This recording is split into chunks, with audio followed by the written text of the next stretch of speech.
Hey, Calc students, this is Mr. Beck. Just kind of a brief recap of where we're at. Last time we started 4.1. 4.1 talked about the indefinite integral, and the indefinite integral is about anti-differentiation.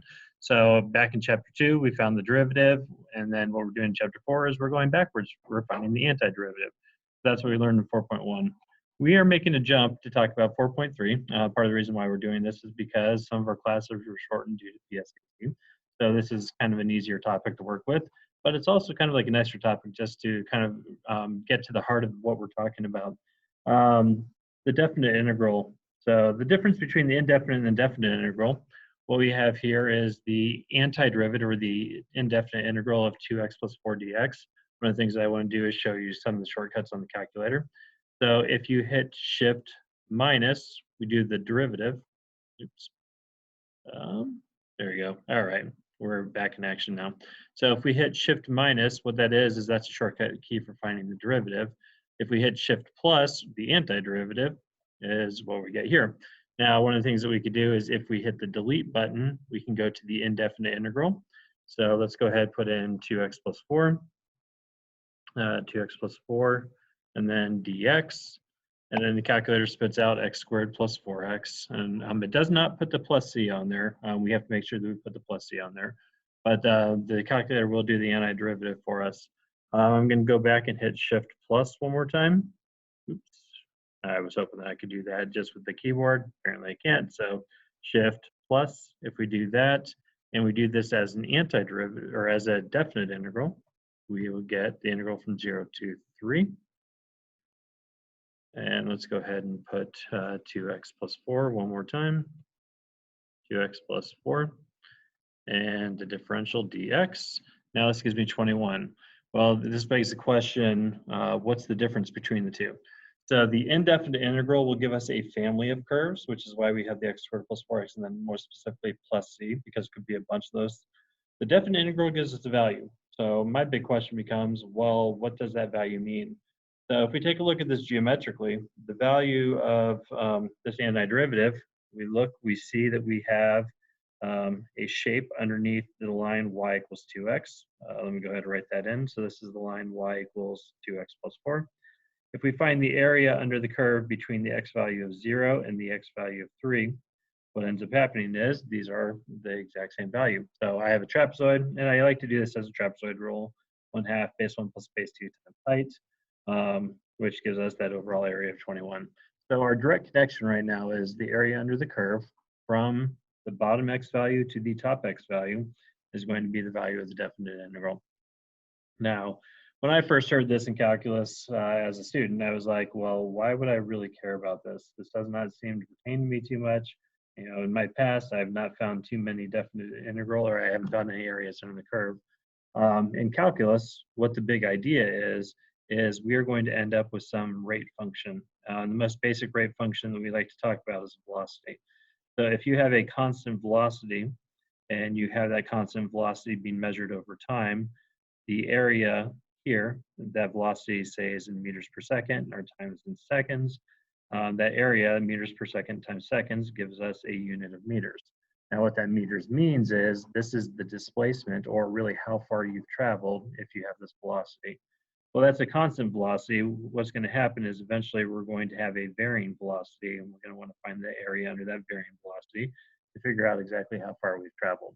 So this idea of area under a curve ends up being a very, very important one, even though we haven't really experienced it just yet. So looking at problem B. So with this problem, what I look at is, oops, wrong tool. What I look at is, what is the shape of that function right there? And the shape of that function ends up being a semicircle, and it's the positive half of that semicircle. So the area of a semicircle is 1/2 pi r squared. So the value of this definite integral is 1/2 2 squared, 1/2 pi 2 squared, which is 2 pi. Then we get this shape. This shape is what's considered a normal window, where once again, this is a semicircle, and we know that semicircle going from negative a to positive a. For those of you wondering, how do I know it's a semicircle? If I have y equals a squared minus x squared as the square root, y squared is a squared minus x squared, so x squared plus y squared is a squared. So working backwards, that kind of shows that it's a circle, or semicircle. And the reason why it's the positive half of the graph is because this is really the positive square root. If this were the negative square root, it would be the area underneath the x-axis. But anyway, going back to the problem, what does this plus 2 do? This plus 2 shifts up that semicircle 2 units and creates what's known as the Norman window. So the Norman window, or it's a French style window, is a semicircle on top of a rectangle, and we like to find the area of these Norman windows. So the area of the semicircle is 1/2 pi a squared. The area of the rectangle is 4a, because we know that we have the length of the bottom is 2a and the width is 2. Moving on, what happens if we have this situation where we have our graph that goes below the x-axis? So if the graph goes below the x-axis, looking at what we have here, we have this part of the graph, and wrong tool again. This part of the graph has an area of 9. This part of the graph has an area of 4. If we plug this into the calculator, I trust that you're going to be able to do that. I trust it, but you know what? It's fun to play on the calculator just because we don't get this opportunity enough. So if we go shift plus again, we say the integral from -3 to +2 of the function 2x dx. That gives us the value of -5. And the reason why we get the value of -5 is because we're going to take this area below the x-axis and we're going to give it a negative value. So the area is a positive value, but the integral is a negative value. The way that I'm going to do this is through use of properties that we're going to discuss on the next page. We could break this up from -3 to 0, which we said that area is 9, but that value of the integral is -9. And then the integral from 0 to 2, and that value is 4. So added together gives you a value of -5. Now, one of the ideas behind this is if we have a negative velocity, that means that we are traveling in reverse direction. So positive velocity means we move forward, negative velocity means we move backwards. So what is the net change that we have here? We have more negative velocity than we have positive velocity. Therefore, we are moving in a backward direction. Kind of like to look at this as, suppose this is you walking along the path. You start by moving backwards. We move backwards 9 steps, and then we move forward 2 steps. And in this process, we end up with a net change of 5 steps backwards. On this one, did something very similar where I broke it down saying first, where does this graph cross the x-axis? Cross the x-axis at x equals 4. So I'm breaking it up as the integral from -20 to 4, and then the integral from 4 to 50. So this part's above the x-axis with an area of 144 because that is going to be 1/2 times 24 times 12. And then this part's below the x-axis, so 1/2 of 20, what is that, 1/2 of 46 times 23. So -529 gives us a net value of -385. Next problem is a past AP problem. This past AP problem, I kind of modified it, so I think the AP problem actually involves squirrels. This one involves a chipmunk. The squirrel traveled along a fence post or a fence. I'm traveling along a wire. So anyway, big question we have. So this chipmunk is moving at this given velocity over this given time. So the first question we have here is, when does the chipmunk turn around to return to the building? So what I'm looking at here is the chipmunk moves away from the building because we have a positive velocity. And once the velocity changes from positive to negative, that's when the chipmunk is moving around. So it equals 2 seconds, which is when that occurs. And here's my justification for it. Find the chipmunk's acceleration. This isn't a chapter 4 problem. This goes back to chapter 2. What's the relationship between position, velocity, and acceleration? So v prime of t is how we get a of t. So if v prime of t is a of t, we want to find the slope at t equals 5.5, which means we're going to do this by using that linear portion of the graph. Really more of a segment, but find the slope of that segment, which is 0.3 meters per second squared. Don't forget noun unit time on everything that we do. Is the chipmunk speeding up or slowing down? So at t equals 2.5, let me change colors on here. So at t equals 2.5, meaning right there, are we speeding up or slowing down? The way that we could do this is determine, do velocity and acceleration have the same sign or do they have opposite sign? If velocity and acceleration have the same sign, you're going to speed up, because if they're both positive, you're moving forward and you're moving faster. If velocity and acceleration are both negative, you're moving backward because of the velocity, and then the acceleration means you're moving backward faster. So speeding up is when they share the same sign. So v of 2.5 is negative, a of 2.5 is also negative because the slope there is negative, therefore we are speeding up. If the chipmunk reaches the second building and t equals 12, how far apart are the two buildings? So we're looking for what is the integral from 0 to 12 of our velocity, which happens to be the same as the integral just from 5 to 12. I wrote this on here because what happens is both of those cancel each other out. So we can count boxes. So we have 3, 4.5 if we think about a triangle, 5, 6, 7, 8, 9, 10, 11, 12, 13, and together those make 14. So we have 14 full boxes, and then each box has a height of 0.1, which is how we get 1.4 meters. So 14 boxes times 0.1 units per box. Anyway, second question is, how far did the chipmunk travel? This kind of got shot off the screen. How far did the chipmunk travel? Well, the chipmunk traveled not just the 1.4 meters between buildings, but if we remember, the chipmunk went out. If we find that area ends up being 0.2. If we find this area, it's also 0.2. That notation that we use is going to be the absolute value of our velocity. So the integral of the absolute value of our velocity is 1.8. So big question is how far apart, or displacement, and how far did the chipmunk travel? So how far traveled is going to be the absolute value of velocity. Some properties. The integral from a to a of f of x dx is 0. That's because if we're just going from a to a, we're not really traveling anywhere. Because we didn't travel anywhere, there's no displacement. Since there's no displacement, then the integral is going to be 0. The way we could look at it is, what's the area of a vertical line? It has no area because it's singular dimensional, therefore that value is 0. Second property, if we have an integrable function, then if we integrate from a to b of f of x dx, it's equivalent to negating from b to a. So the order that we have those in are very, very important. They aren't automatically set up in a singular direction, but just please, please, please be careful. Next property that we're going to talk about is the integral from a to b of f of x dx. We can split it apart for any c value, just like I did on that previous problem up here where I broke it apart into 2 different regions. I guess it's down here, 2 different regions. So we could break it apart in 2 different regions.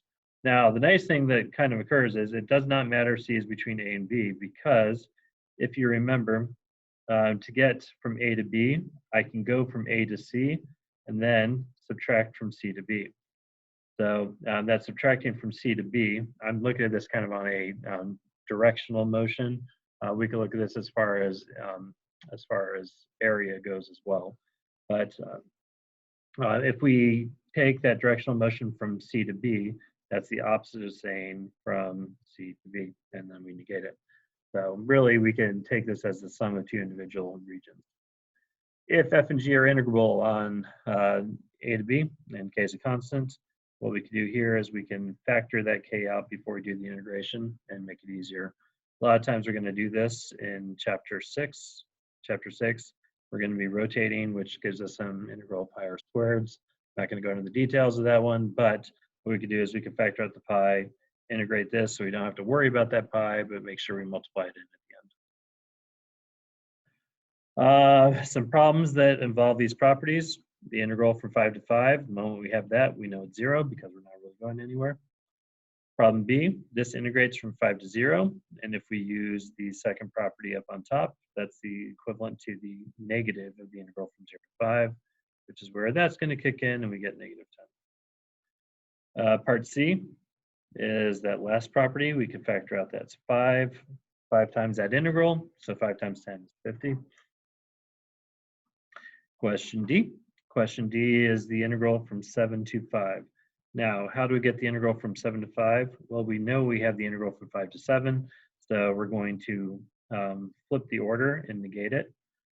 So what I did here was I used 2 properties in one. I took out the negative 6, And then what I did was I changed the order between these two, which is why that changes from a -6 to a +6.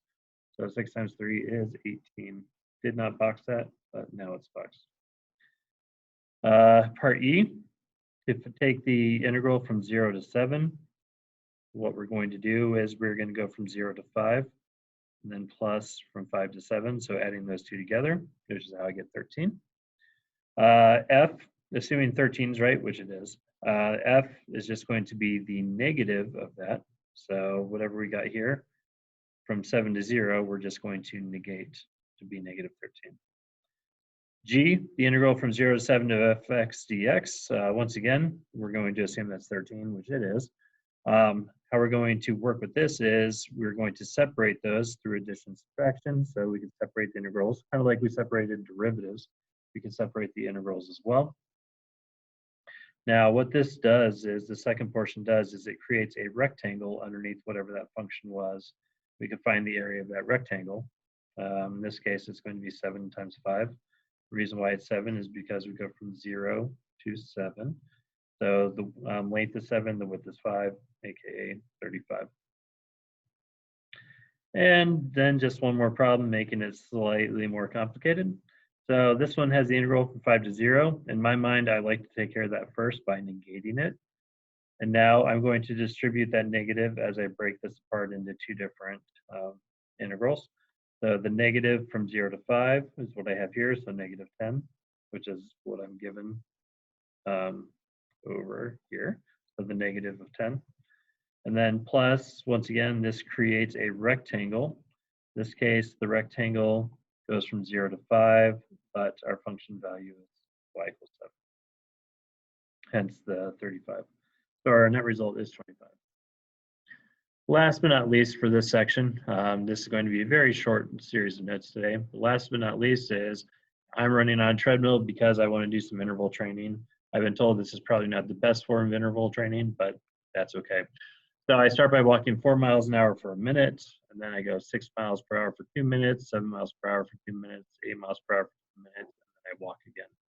So this problem stemmed from the idea of what we're going to be getting into next time, where if I start at 4 miles per minute, then I go 6 miles per minute for 2 minutes, 7 miles per minute for 2 minutes, 8 miles per minute for 2 minutes, and then I go walking 1 mile, and then I start again. What this does is this creates a series of rectangles that I'm going to end up finding the area underneath. So these rectangles, what I did was I broke this down, and this is kind of like a math counts kind of thing, where I broke this down into one cycle is me doing all of these 4 times 1/60th, 6 times 1/60th, 7 times, or sorry, 2/60th, 7 times 2/60th, 8 times 2/60th, and then 4 times 1/60th. Basically, how fast I'm going times the time. And I wrote this as 1/60th because I want to do this as how much of an hour are we doing. So turns out that when I do this, when I multiply and I add everything together, I end up with 14/3, which is 4 2/3. So each cycle is 4 2/3. Sorry, each cycle is what I have here. And then I multiply the cycles by, or how long do those cycles take. Once I figured out how far or how long those cycles took, then I figured out how far I went after 45 minutes. So anyway, 4 2/3. For part B, then how long will I take to run 6 miles? So I need to figure out 6 miles based off of my answer over here. So how many cycles will I go through in order to get to the 6 miles? So it'll take me 7 full cycles, but then there's going to be 1/6 of a cycle left over. So that 1/6 of a cycle, so 7 full cycles will be 56, and I get that because what I'm going to do is it takes 8 minutes to go through a cycle. So 56 minutes, and then so the 7 cycles take 56 minutes, and then the last 1/6, how far have I gone? The last 1/6 is going to be just those 2 minutes. So 58 minutes. And then what's my average speed? My average speed is 6 miles divided by how long it takes. So that rate divided by the time, and I get 6.209 meters per hour. This problem is really just, it's slightly different flavor. It still goes back into area under the curve if we want to look at it that way. But it also sets up for the idea of what we're going to be doing next. And the idea of what we're doing next is called Riemann sums. I know you can't wait. I can't wait either. So have an amazing day.